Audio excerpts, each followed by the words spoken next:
से मरना है मरे। तू निकल ले यहाँ से थॉमस। ये अकेला क्या कम था कि साथ में कुंग फू टीम भी ले आया।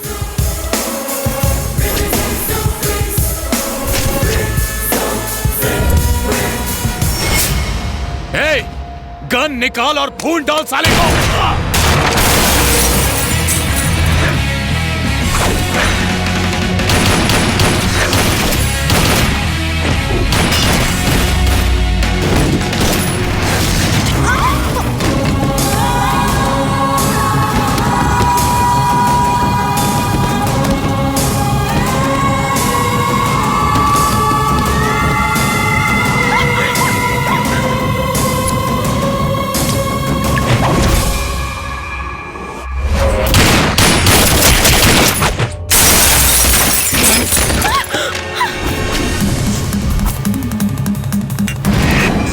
जल्दी से निकल ले थॉमस, हो सके तो गायब हो जा। गायब हो जा।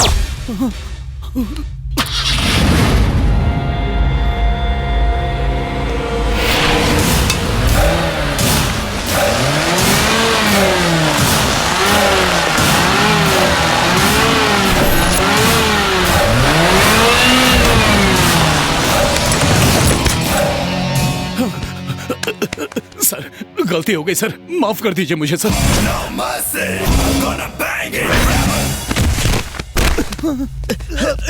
भाई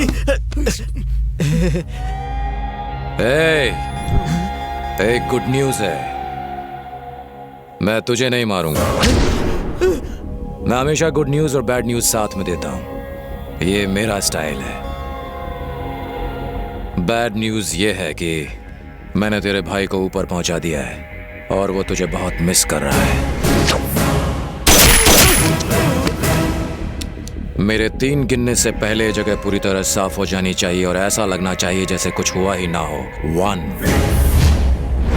2 3।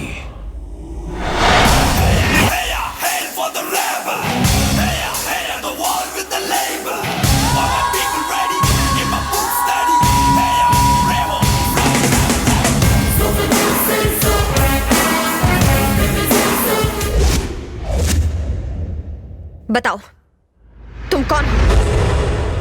ऋषि, मुझसे बात करो। ऋषि, कुछ पूछ रही हूँ, बताओ मुझे। मैं बताता हूँ, वो कुछ नहीं बोलेंगे।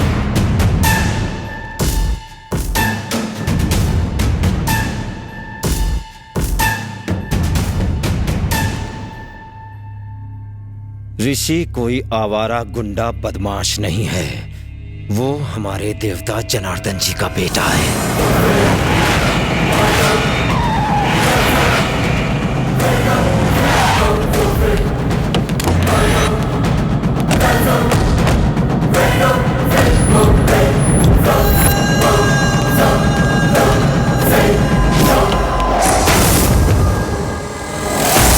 मालिक आ गए।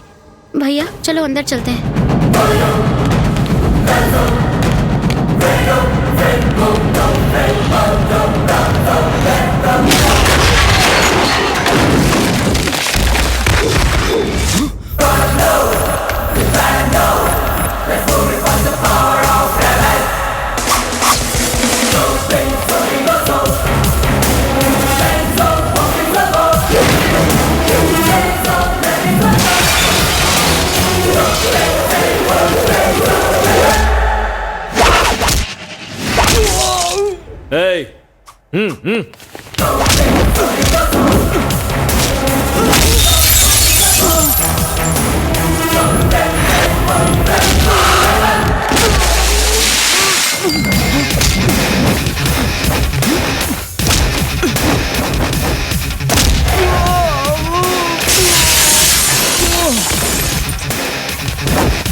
लोग यहाँ पॉलिटिशियंस या भगवान की वजह से खुद को सुरक्षित महसूस नहीं करते।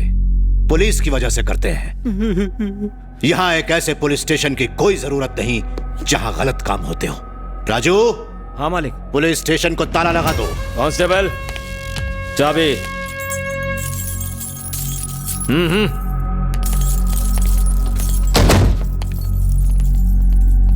नमस्ते सर। अगर पुलिस स्टेशन को ताला लगा दिया तो हमारी नौकरी चली जाएगी। कमिश्नर, जानना चाहते हो इस आदमी ने क्या किया? लक्ष्मी, बताओ तुम्हारे साथ क्या हुआ? सर, ये मेरे बड़े भैया हैं। ये गूंगे हैं। कुछ लोगों ने जबरदस्ती हमारी सारी जमीन छीन ली थी। जब हम मदद के लिए इनके पास आए तो इन्होंने कहा कि ये हमारी मदद तभी करेंगे अगर मैं इनके साथ एक रात बिताऊं। नहीं नहीं, ये झूठ बोल रही है।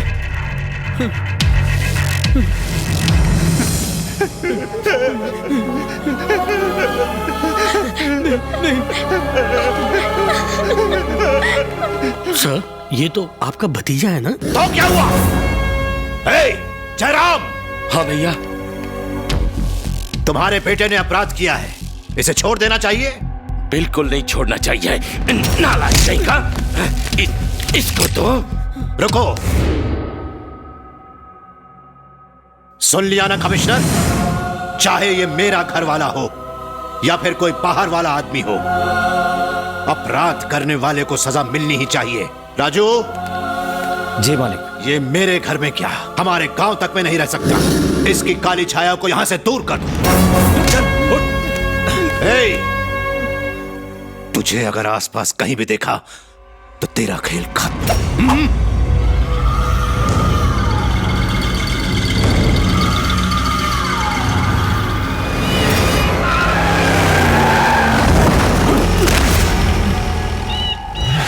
सुन, अगर वापस आया तो जिंदा नहीं बचेगा।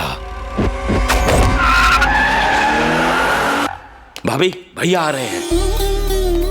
भाभी, भाभी। जयराम, शक्ति ने ऐसा क्यों किया? मेरी तो किस्मत ही फूटी है। उसके पैदा होते ही मेरी पत्नी की मौत हो गई। आज के बाद मेरा कोई बेटा नहीं है। भाभी, भैया बहुत गुस्से में है।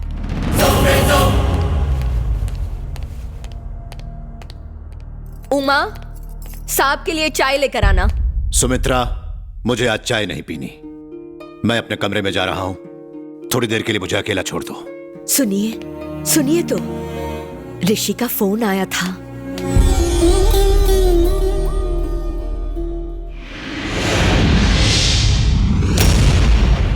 आप सभी को मेरा नमस्कार। नमस्ते सेठ जी। नमस्ते सेठ जी। नमस्ते सेठ जी। नमस्ते सेठ जी। आप सबके पास मेरे बेटे की जन्म कुंडली है। मेरा बेटा मुझसे बिल्कुल अलग है। उसकी परवरिश इस माहौल से बिल्कुल दूर की गई है। वो एक निहायत ही शरीफ लड़का है। मैंने उसे खून खराबे की इस दुनिया से दूर रखते हुए उसकी सारी पढ़ाई लिखाई बेंगलोर में करवाई है। हाँ, अब बताइए कि उसकी कुंडली में क्या लिखा है?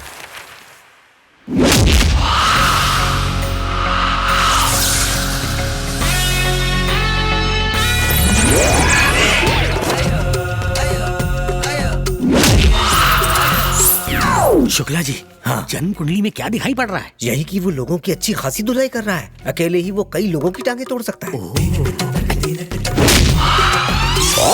क्या हुआ मिश्रा जी? क्या हुआ गुरुजी?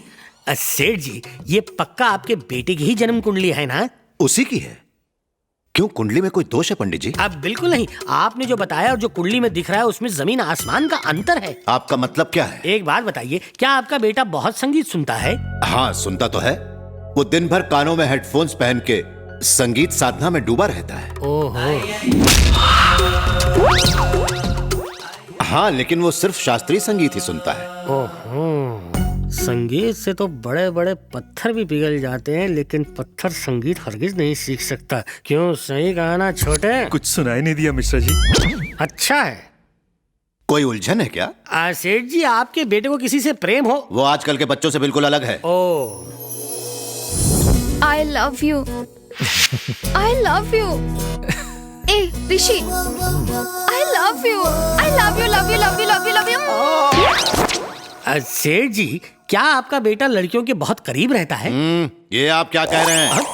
मैंने बताया ना वो आजकल के लड़कों जैसा नहीं है, फिर ये लड़की वड़की का तो सवाल ही नहीं उठता। Extremely sorry sir. लड़कियों के नजदीक रहने के लिए प्यार करने की क्या जरूरत, जेब में पैसा हो तो सीधा लड़की बगल में। प्यार में यहाँ वहाँ छूने को भी मिल जाता है। अब तेरे कान काम करने लग गए। पंडित जी, जी? ये बताइए कि उसकी शादी जिस लड़की से होगी वो कैसी होगी? जब लड़का ही लफंगा है तो शादी भी किसी लफंगी से ही होगी। कुछ कहा? कुछ नहीं, कुछ नहीं। सेठ जी, वो अपने सास ससुर का बहुत ख्याल रखेगी। एकदम सुंदर, सुशील, नेक, सीधी सादी, बड़ों का मान। इतनी सारी लड़कियां क्यों? अरे ये कम अकल नकचड़ा फिर बोला। सेठ जी, हम पहले से ही बहुत उलझे हुए हैं और उलझाइए मत। हमने ये कहा कि एक लड़की में ये सारे गुण मौजूद होंगे। आप अपनी नाक का ख्याल रखिए, हमारी नाक में दम मत कीजिए।